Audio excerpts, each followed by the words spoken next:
Happy Halloween, everybody. I want to wish you all a happy Halloween, and please enjoy this video. What is up, you guys? Welcome back to Bananas Epic Gaming, and today we're going to be ranking Paranormal Activity. There are 6 movies that are currently in talks to make another one, so we're going to be ranking all 6 from worst to the best of the Paranormal Activity series. So please be sure to like and subscribe. And Paranormal Activity is one of a few that I'm filming back to back. We just got done finished filming Final Destination, but by the time Final Destination comes out, Paranormal Activity would have already been out. So here we go. Not much is known about the next Paranormal Activity film other than it's untitled. It might be a reboot, it might be a continuation. We don't know really. I hope that it continues. Or if this is a reboot, I hope that they continue to make more, because these movies are good, and they're really, really cheap to make. Now, let's get to the ranking. Coming in 6th place is Paranormal Activity Part 2. Now, Paranormal Activity Part 2 is the second entry into the series. It lacks a sense of intimate terror that made the first one such a memorable, unnerving experience. But as a collection of decent scares is fine with me. It's okay, it gets the job done, it's barely a movie, but when viewed with a large, hyped crowd, it's more than enough to get your blood pumping. The big problem I have with this movie, it takes forever to find its gear, and without raw energy of an audience on opening weekend to help it along, the movie has its limp to get to the good stuff. All the movies in the Paranormal Activity franchise are dependent on a good mixture of people in the theater or the right cocktail of a friend in the living room to be fully effective. But this one lives and dies by the patience and enthusiasm of everyone brings to it. You have to constantly forgive the movie to accept that it's going to take its sweet time while never being as interesting as the first one. And that's a lot to ask. It's probably too much to ask of anyone who doesn't want to go out of their way and embrace these things. This movie's a decent movie in my opinion. I love having a Paranormal Activity marathon and watching all the Paranormal Activities. It's worth it, but it's not my favorite in the franchise. Now on to the next movie. Coming in 5th place is going to be Paranormal Activity, The Ghost Dimension. The Ghost Dimension is quote-unquote the best of the even-numbered Paranormal Activity movies in some people's minds. This movie is a mixed bag from frame one. For the grand finale, everybody decides to throw every rule straight out the window, taking the series into uncharted territories that is simultaneously exciting and baffling. It's an example of exceeding the grasp. Paranormal Activity, The Ghost Dimension, doesn't have the budget to pull off the grandest of ideas, but at least those ideas are totally bonkers. It doesn't have the characters strong or likable enough to justify its rapid pace, but at least this thing hits the ground running and it never lets up. This is the fastest paced movie in the series, thanks to its characters discovering a customized camera that allows its users to actually see the demonic entity that is plaguing them from a night to night basis. That means that the nights that would be totally and typically spent building tension and dread with long, lingering shots of nothing happening at all is now full of special effects. Watching a demon form itself out of the shadows and standing at the foot of a kid's bed is just as creepy stuff to watch when the CGI leaves very much to be desired. Now, Paranormal Activity, The Ghost Dimension, however, this makes every single character in the movie look like an absolute idiot. Unlike the characters of the rest of the series, we can only suspect that something horrible is going on in their home. These people have visual proof that a monstrous demon that goes by Toby is using their home as a playground. It's frustrating to watch these characters because the plot demands it. Everyone is an idiot because the storytelling needs them to be a bunch of idiots. Who doesn't know better than to flee a haunted house if paranormal stuff starts happening? Still, there's good stuff to be found in this movie. The hyper competitive, it's sadly underutilized priest who shows up to diagnose the problem as terrific. The additions to the mythology building off the truly insane revelations of the previous film are delightful. The conclusions may be typically vague, but every loose end in the series is touched upon, if not tied up into its little nice bow. In my opinion, I don't like this movie, but it's worth it. I would watch it if I'm doing a marathon. Now on to the next movie. Coming in next is going to be the original Paranormal Activity. I'll tell you why right now. So the first Paranormal Activity was a pretty good movie. It revolves around the infamous white shot that we all know about the bedroom and the text that appears on Till This One Night We're On.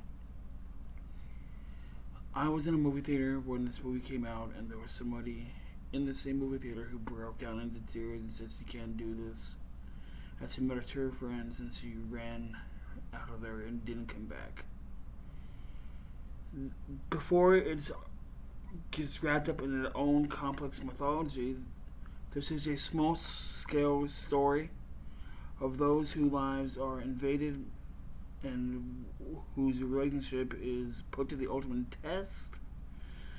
The rest of the movies in the series can be frightening, but this is the only one that truly focuses on the emotional violation of a demonic possession. And we learn in part 2 that it's because of the sister. They pass it on to Katie. This movie is a slow pace, but repetitiveness is what ultimately works in its favor. And if you like this type of movie and you want to watch some good supernatural movies, Paranormal Activity 1 is the right way to go, in my opinion. Now on to the next movie. Coming in next is going to be Paranormal Activity Part 3. I'll tell you why right now. So Paranormal Activity 3 is one of the found footage movies that revolves around one question, and that is, why are people filming this? This is the question that plagues every moment of the Paranormal Activity 3. The first film opens up after its characters have decided to begin filming their weird occurrences around the home. The later films center on young people who always have their phones on anyway. But this one is set in the 1980s and asks us to suspend our disbeliefs and roll with the idea that the main characters are larging a massive old school camera around the house at all times. It becomes especially hard to believe during the climax of the film, where the characters are lunging around the camera and a few audacious children are around. But who cares, because Paranormal Activity 3 can win you over fast enough that you can stop questioning its broken logic and just start to accept it as a first-person funhouse of terror that it is. Director Henry Jost and Ariel Schultzman are pranksters at heart, and their scares are built in, and their elaborate jokes are built in. The setups are memorable, and the punchlines are even more memorable when you see them coming. They are very clever as well. that you can't help but give a scream.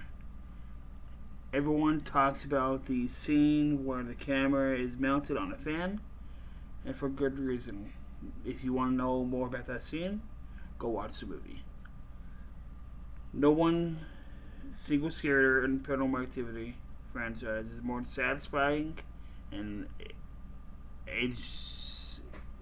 challenging. Now on to the next movie. Coming in second place is going to be Paranormal Activity 4. And I'll tell you why it's my second favorite right now.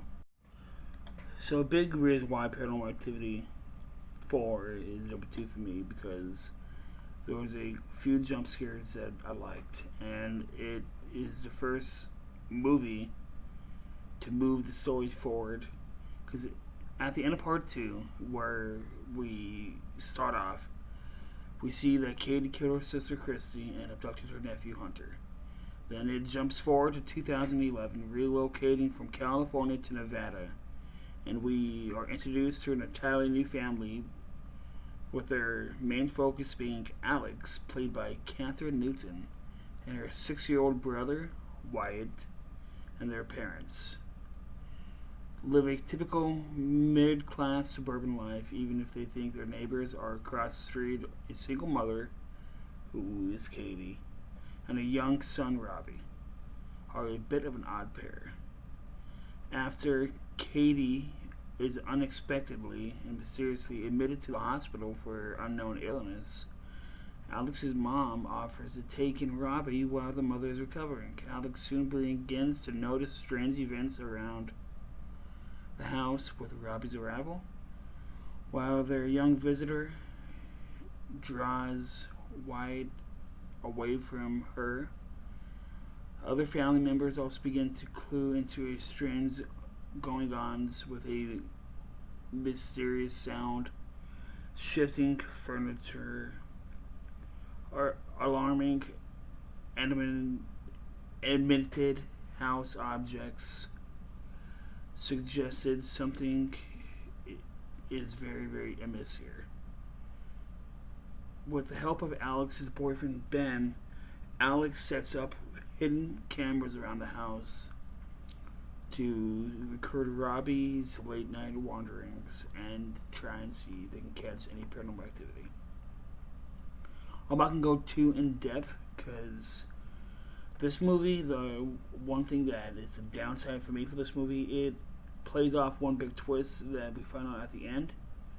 Please skip 30 seconds or 15 seconds in 3, 2, 1. Last chance.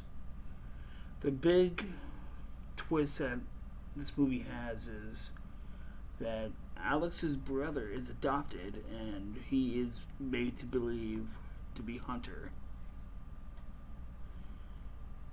Yeah, that's a big twist that they try and hold off. And at the end of the movie, the mom dies, the dad dies, the boyfriend dies. Robbie gets Wyatt, and they convert him back, and then Alex is supposedly killed off screen. Supposedly. We don't know if she's dead or not. She's supposed to be dead, because they need a virgin to sacrifice, and she's a virgin in this movie, and she's supposed to be sacrificed. So if it hasn't happened yet, or it's going to happen in the next one, we don't know.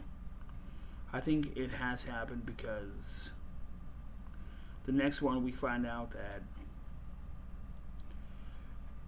there's a blonde lady in the barn being held captive, and people say it's her, people say it's a old woman, but we don't know. Now on to the next movie. And my favorite Paranormal Activity movie so far of this franchise is Paranormal Activity, the Marked Ones. I'll tell you why right now.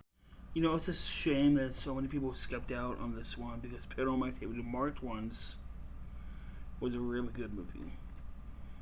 Most people skipped out on this one, I feel, because they felt so burnt by Paranormal Activity 4. Against all odds, this fifth film in the franchise is a breath of fresh air that is very well needed, and this may be the very best movie in the entire series by most people's standings and mine. It's certainly my favorite of the bunch. What makes the March ones so special and better than most of the films in the series? It's not only a movie to star a bunch of white, rich people living in a massive house. It seems that they took the other way. And the fifth film is generally special because this isn't about well-off families being tormented by demons while security cameras and laptops pick up the action. This is a movie about inner-city Latino kids being plunged into a nightmare and knowing that they're on their own.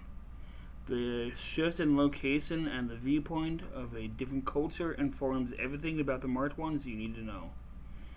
Rather sit on their butts and let themselves get haunted, these kids go out of their way to tackle their problems and save their demon-infested buddy.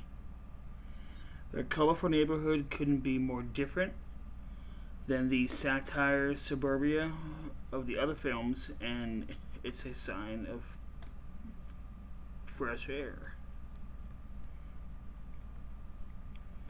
And I believe this one also has a highest body count too. Several other Paranormal Activity movies feature a handy priest who shows up to expose and guidance, but the marked ones is the only one that feels like it truly injected the Catholic dread. It's not The Exorcist, but the beliefs of its characters, from the teenagers who drive the plot to the older characters who on the fringe are evident in every moment. The religion's terror in this movie is more identifiable and more cinematic than originally singular films that surround it. Most of the movies in the series are about a family's final few bad weeks being caught in a camera. This one is about someone's beliefs, their faith being shattered by the forces of evil. While enduring entirely new things with the plot, location, and characters, the marked ones manages to find the time to push this series and the mythologies forward in some new, really interesting, insane ways. What at first feels like a spin-off soon becomes a vital chapter in the entire saga.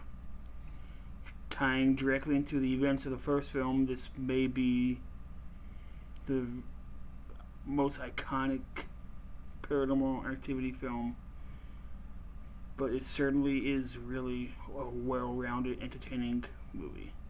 It's proof that the series could have only benefited from tying onto each other and branching out to do new things. I really like this movie. They have good characters. You care about the characters. You have a good supporting cast in Marisol, Hector, and the rest of them. And Crazy Anna is even good for the little she's in it too. If you haven't seen the marked ones yet, please do yourself a favor and go see it.